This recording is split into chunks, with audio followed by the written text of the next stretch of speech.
What an irony. My mirror shows the other side of me.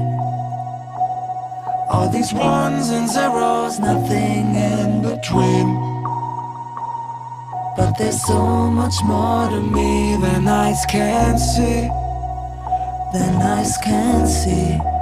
I'm not binary.